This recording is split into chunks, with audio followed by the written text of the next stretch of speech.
Saya teman sekelas itu ada dari Cina, Ateis ya. Oh, Ateis ya. ateis. Ateis. Belajar bahasa Arab. Belajar bahasa Arab. Belajar bahasa Arab.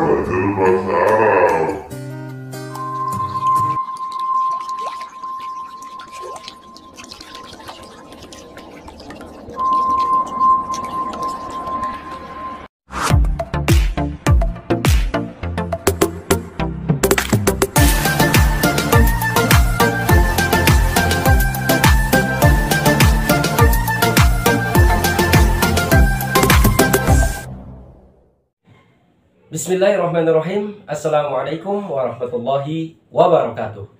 Kembali lagi di channel Emil dan Burhanuddin. Kali ini kita insya Allah akan melanjutkan pembahasan bagaimana lebih rincinya lagi ya Kang di sana di Timur Tengah, termasuk ketika studi ke Timur Tengah, kemudian sistem pendidikannya dan lain sebagainya. Kita nanti akan bahas pada kesempatan kali ini. Ya, seperti biasanya saya di sini ditemani oleh pemateri yang sangat luar biasa. Ya, beliau alumni Sudan, S2-nya, dan nanti akan kita akan sharing-sharing mengenai studi di Timur Tengah, ya, khususnya di Sudan. Oke, kita langsung saja Kang ya, sebelum kita bahas seperti biasanya nih ke penonton dan pemirsa di rumah, jangan lupa terus dukung channel kami, yaitu channel Akang Santri Emil dan Burhanuddin, dengan cara like, komen, dan subscribe. Ya, semoga teman-teman yang sudah mendukung channel kami dimurahkan rezekinya, dilancarkan segala urusannya, amin amin ya robbal alamin. Oke Kang, gimana kabarnya Kang? Ya, alhamdulillah sehat. Sehat ya, alhamdulillah semuanya. Semoga kegiatan kita khususnya di bulan Ramadan ini senantiasa dalam lindungan Allah Subhanahu wa taala dan diberikan kemudahan khususnya dalam menjalani ibadah puasa di bulan Ramadan ini. Nah, langsung saja ke pertanyaan yang pertama ya Kang ya. Ini mengenai kita melanjutkan obrolan kita ya sekarang yang part keduanya. Masih di Sudan nih Kang ya. Saya akan menanyakan tentang studi di Sudan. Sebenarnya Timur Tengah itu kan kampus-kampus banyak ya Kang ya. Tidak hanya di Sudan, mungkin tidak hanya di Mesir, kemudian ada juga di Madinah, ada juga di Saudi. Nah, ini Kang Oman sendiri nih, kenapa tertarik ke Sudan gitu, studi ke Sudan, kenapa? Tidak di Mesir atau tidak di Maroko atau di Saudi Arabia, kenapa gitu memilih Sudan seperti itu Kang? Ya, baik. Salam dulu ya. Ya, silakan. Ya, baik. Assalamualaikum warahmatullahi wabarakatuh. Waalaikumsalam. Ya, sekali lagi terima kasih ke Kang Wildan yang kembali kita ngobrol ya untuk yang kedua kalinya. Kenapa Sudan ya? Baik. Iya. Mungkin kalau Sudan itu banyak orang yang belum tahu. Iya. Dan ya masih banyak orang yang belum tahu. Banyak orang yang tahu itu mungkin Arab Saudi, ya, Mesir. Iya. Gitu. Kalau Sudan itu termasuk negara yang memang jarang diketahui lah. Gitu ya. Satu keunikan Sudan adalah Sudan ini secara geografis dia terletak di Afrika ya. Secara geografis ya. Tetapi secara geopolitik dia Timur Tengah. Dan secara geolinguistik Sudan itu Arab. Iya. Negara yang masyarakatnya menggunakan bahasa Arab sebagai bahasa pertama ya. Bahasa resmi begitu. Nah, kenapa Sudan? Sebetulnya kalau saya pribadi ya, sebetulnya saya ingin kalau harus ke luar negeri ya, sebetulnya saya ingin ke barat sebetulnya. Barat. Pengennya ke barat ya. Tapi karena bahasa Inggris saya pas-pasan, ya saya sadar diri lah. Ya sudah, saya ke Timur Tengah gitu. Ke Timur Tengah. Dan kenapa Sudan? Mungkin karena itu linier dengan jurusan S1 saya. Jadi kan S1 saya itu pendidikan bahasa Arab. Nah, untuk mengambil S2 di Timur Tengah itu kalau ke Mesir, ke Saudi agak sulit. Oh, agak sulit ya. Agak sulit, terutama ke Mesir ya. Itu yang menyulitkan itu apa sih kendalanya biasanya kan? Kalau Mungkin karena yang lain harus ada proses penyetaraan ijazah yang muadalah. Iya. Kalau dulu sih bisa, tapi kalau sekarang kayaknya agak sulit untuk ke Mesir, untuk ke Saudi, kecuali yang S1-nya di sana gitu. Oh, iya. Gitu. Nah, untuk di Sudan itu kebetulan ada satu kampus yang itu jurusannya hanya ada satu jurusan, yaitu pengajaran bahasa Arab bagi non Arab. Ya, namanya Khurtum International Institute for Arabic Language, atau dalam bahasa Arab Ma'had Khurtum Ad-Dauli lil Lughatil Arabiyyah. Nah, kampus ini menyediakan beasiswa setiap tahun bagi mahasiswa non Arab. Oh, jadi bukan hanya orang Sudannya aja ya? Ya. Justru kampus ini memprioritaskan mahasiswa yang dari luar Sudan. Oh iya luar biasa ini. Ini langsung dari pemerintah Sudannya bukan? Ini dari Liga Arab. Oh, dari Liga Arab yang pusatnya itu di Tunisia. Ada beberapa cabang ya. Salah satunya di Sudan, di Mesir itu. Nah, untuk yang Sudan ini memang kampus ini berdiri tahun 1972 ya. Berdiri itu kampus ini. Kenapa di Sudan letaknya? Karena pada saat itu masyarakat Sudan dianggap sebagai masyarakat yang bahasa Arabnya masih original. Iya, masih ori gitu. Masih terjaga masih terjaga ya, sehingga dipilihlah Sudan sebagai negara penyelenggara kegiatan ini gitu. Nah, tujuannya adalah untuk menjaga originalitas bahasa Arab. Karena pada saat itu bahasa Arab mulai tergeser posisinya oleh bahasa Amiyah, bahasa pasar. Jadi masyarakat Arab pada saat itu lebih senang menggunakan bahasa Amiyah, bahasa pasar ketimbang bahasa resmi, bahasa pusat ya itu. Ya kayak kita aja di Indonesia ya, betul. Kalau kayak kita kan di Indonesia gitu. Kayak aneh itu bahasa resmi itu. Nah, itu dididikannya kampus ini untuk menjaga, melestarikan bahasa Fusha itu. Iya, betul. Didirikanlah Sudan ya, tahun 1972. Nah, itu setiap tahun pemerintah Sudan melalui KBRI itu memberikan beasiswa kepada 5, kalau dulu 2 Kang Wildan, 2. Oh, 2 saja. Se-Indonesia itu 2. Oh. 1 laki-laki 1 perempuan, 2. Sekarang bertambah ya. Nah, pada saat saya mendaftar 2017 kalau nggak salah, itu ditambah jadi 5 kuotanya. Oh, jadi 5 ya. Dan itu memang diperuntukkan bagi negara-negara non Arab. Indonesia, kalau di Asia Tenggara itu ya Indonesia, Thailand, Filipina, Malaysia gitu. Iya. Nah, yang paling banyak itu memang jatahnya Indonesia. Indonesia dapat jatahnya 5 orang. 5. Kayak Thailand itu 2, Malaysia itu 2, Filipina 1 kalau nggak salah ya. Di samping itu juga ada beberapa negara seperti Cina, India gitu ya, dan negara-negara lainnya lah. Justru banyaknya non Arab. Banyaknya ya. Karena jurusannya kan pengajaran bahasa Arab bagi non Arab. Oh iya, bagi non Arab. Karena orang Sudannya udah mahir-mahir kan. Iya, walaupun ada juga orang Sudan yang kuliah di sana. Ya, oke. Nah, seperti ini Kang, karena ini sesuatu hal yang sangat menarik juga nih. Tadi Kang Oman bilang kan justru banyak orang yang non Arab gitu. Orang mahasiswa yang bukan asli dari Arabnya langsung belajar ke sini. Ke sana, ke Sudan. Nah, itu ada negara apa aja Kang yang memang dulu seangkatan sama antum gitu ya? Kalau zaman dahulu ya tahun 90-an 80-an itu ada dari Amerika juga ada. Oh, dari Amerika. Dari Amerika, kemudian dari Eropa ya, dari Spanyol, Prancis, Ukraina itu ada. Nah, tapi sekarang memang agak sedikit berkurang. Ya, negara-negara yang dari Amerika dan Eropa itu sudah tidak lagi mengirimkan mahasiswanya ke Khartoum, ke Sudan. Nah, tetapi masih ada beberapa negara dari misalnya Asia ya, dari Asia itu ada dari Cina, dari Cina, kemudian dari India, ada dari Turki, Uzbekistan, itu masuk Asia bukan? Uzbekistan, Turki itu. Turki itu setengah Eropa, setengah gitu ya. Nah, itu Turki, Uzbekistan. Itu dari Cina ada kan? Ada dari Cina, kemudian dari Thailand, dari Malaysia, dari Filipina, dari Singapura, kemudian dari Afrikanya ya, Iya, seperti dari Togo, Zimbabwe itu ya. Wah, luar biasa ya. Senegal, Kamerun gitu.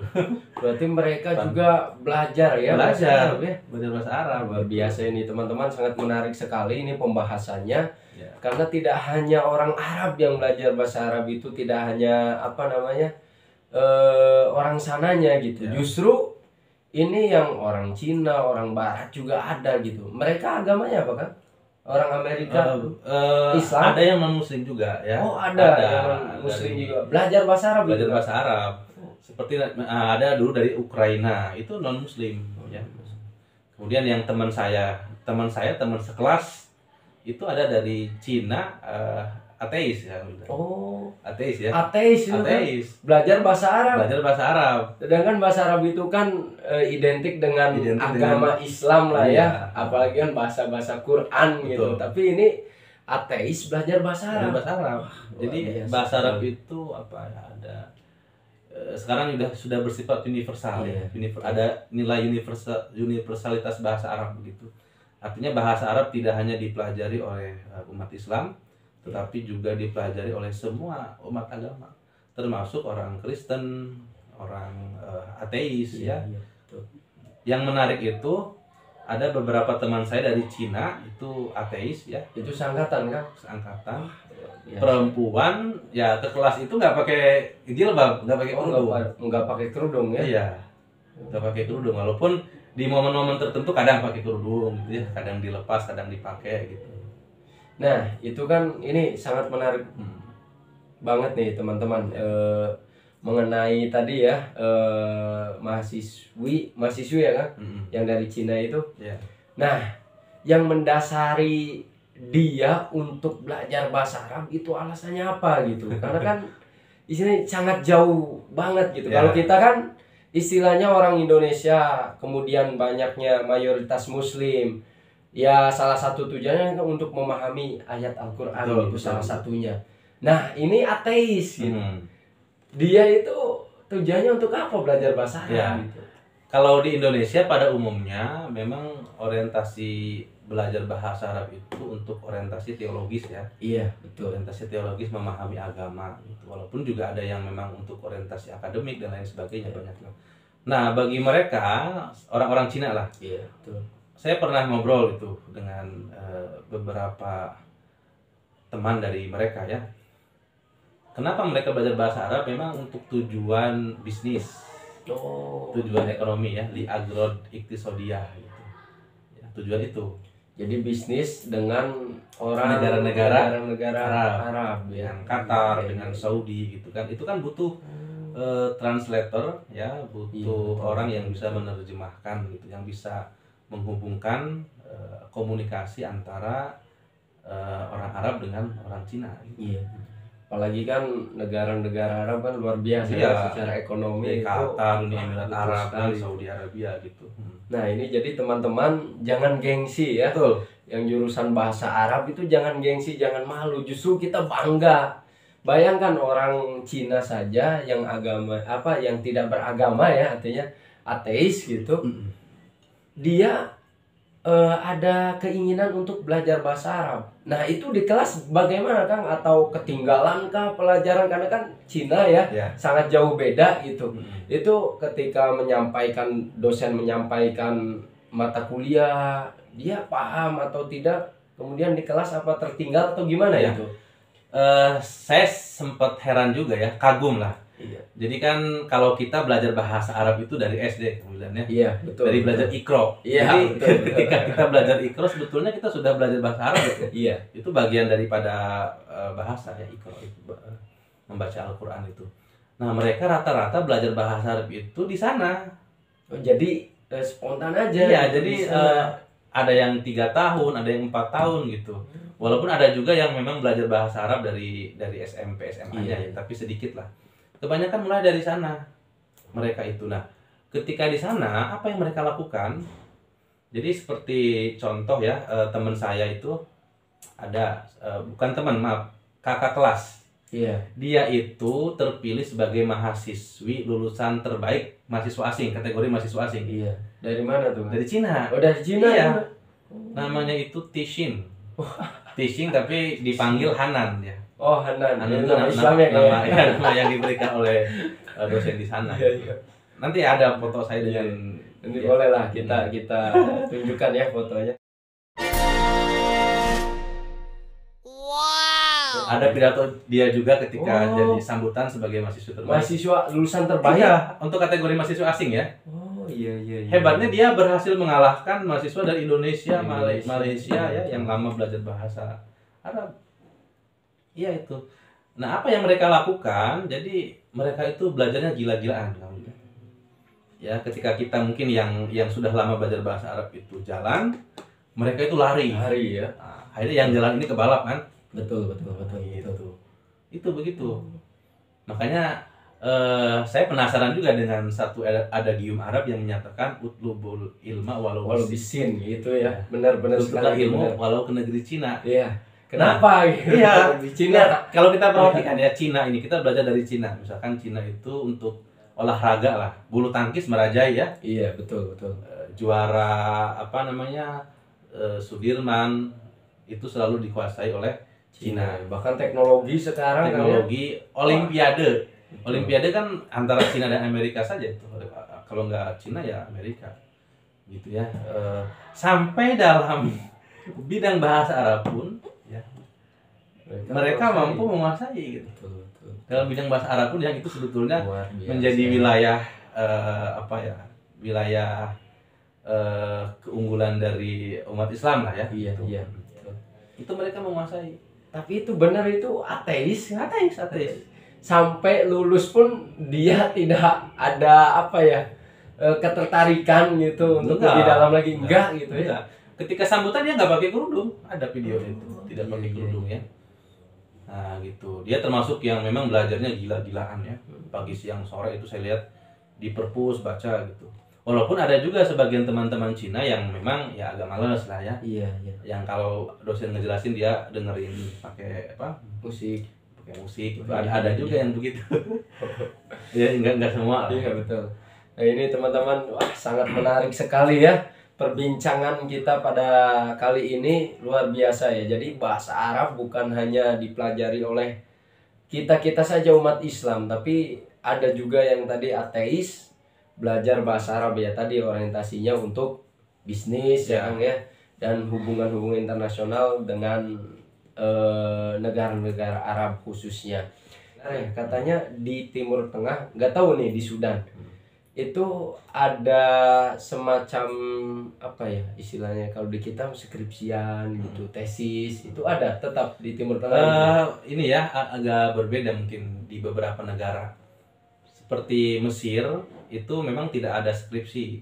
Oh, tidak ada Ya, Mesir itu. skripsi, tidak ada skripsi, tapi ada tesis ada ya. Tesis pasti ada ya. Di Saudi Arabia kalau tidak salah ada nggak ya, saya kurang tahu lah. Nah untuk di Sudan sendiri ada. Oh, di Sudan ada. Tapi namanya S1, S2 juga ada. S1, S2, namanya bahas takpili ya. Jadi kita buat untuk yang S1 ya, itu buat semacam makalah ilmiah ya, tapi tidak diujikan. Oh, tidak seperti Tidak. kita menakosa kayak gitu, nggak ada ya. Untuk S1 ya. Untuk S1. Untuk S1 seperti itu. Hanya nulis bahas takmili saja, nulis semacam Yang penting makalah. ketika selesai itu dia sudah dinyatakan lulus. Sudah dinyatakan lulus begitu. Nah, kenapa di Timur Tengah tidak ada tidak ada nulis skripsi ya untuk tugas akhir gitu ya. Memang ada perbedaan ada perbedaan pembelajaran antara Indonesia, Timur Tengah dan Barat. Gitu ya. Saya membaca sebuah buku yang ditulis oleh salah seorang cendekiawan Sudan, Profesor Zakaria Bashir Umam. Beliau mengatakan bahwa model pembelajaran di dunia itu cuma ada dua, kan? Iya. Barat dan Timur katanya. Iya. Nah, negara-negara seperti Indonesia, Malaysia itu ngadopsi di antara dua itu, kalau nggak ke Barat ya ke Timur gitu.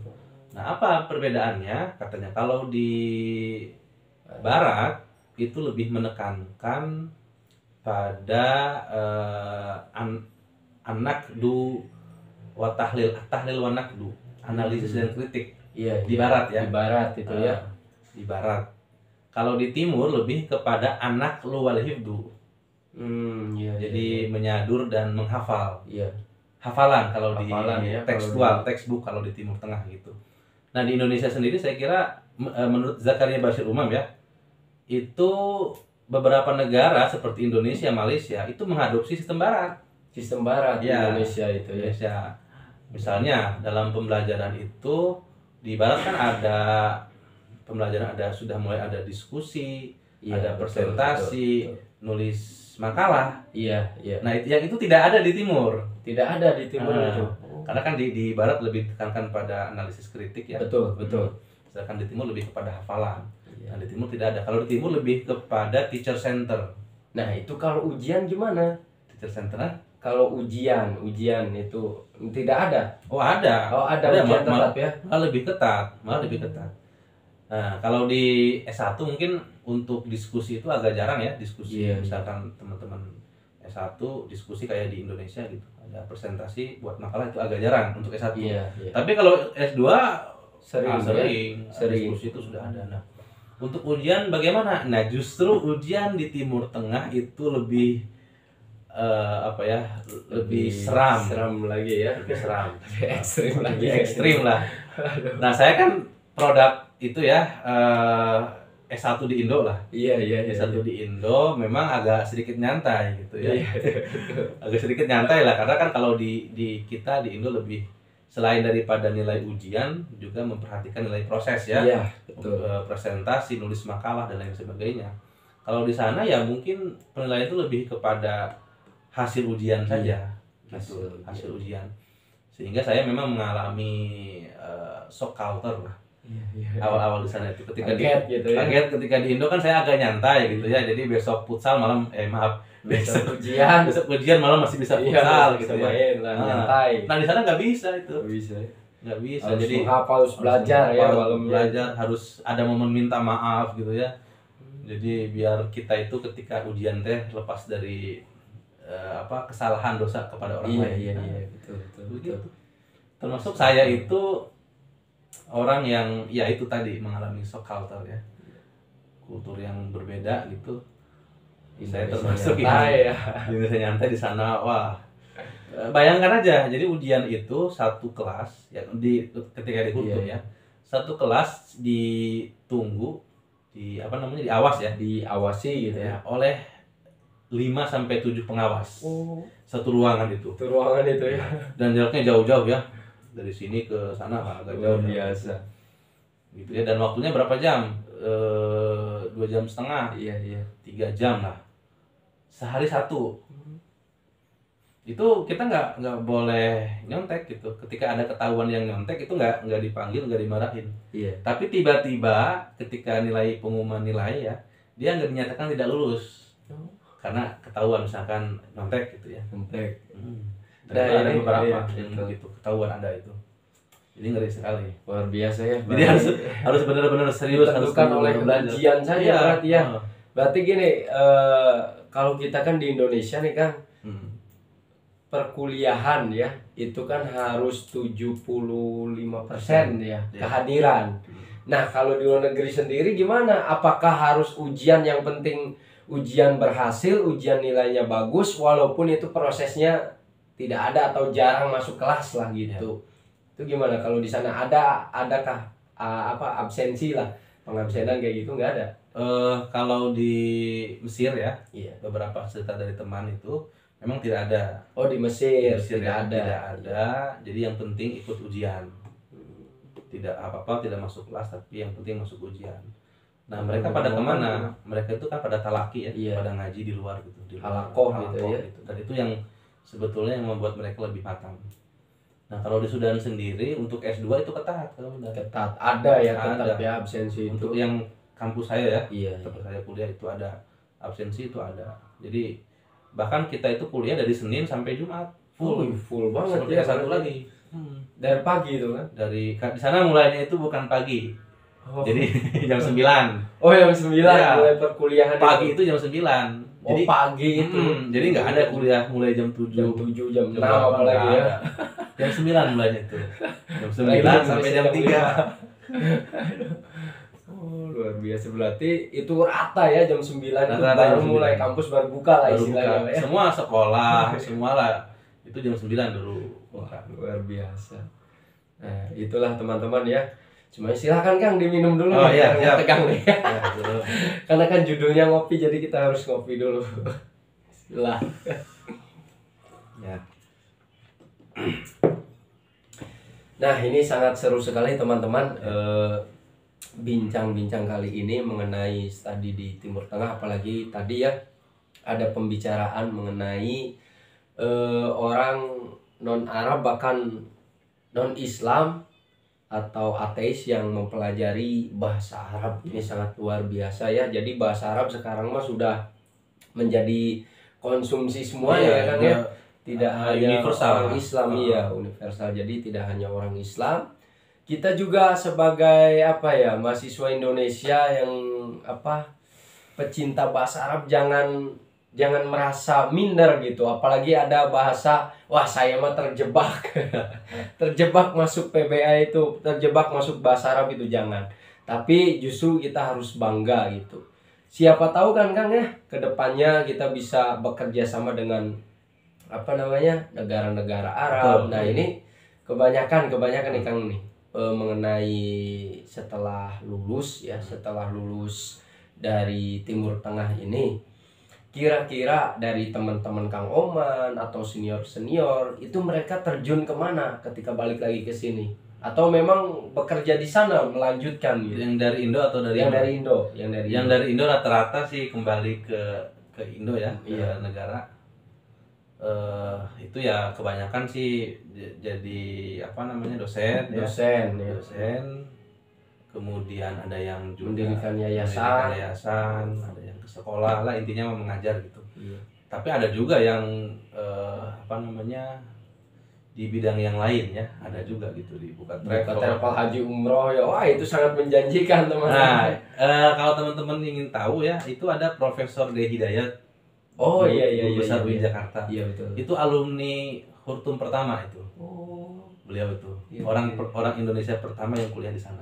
iya iya. Prof. D. Hidayat ya. Kemudian ada juga kalau di UIN Bandung Profesor Izudin, Iya. Izudin Mustafa ya.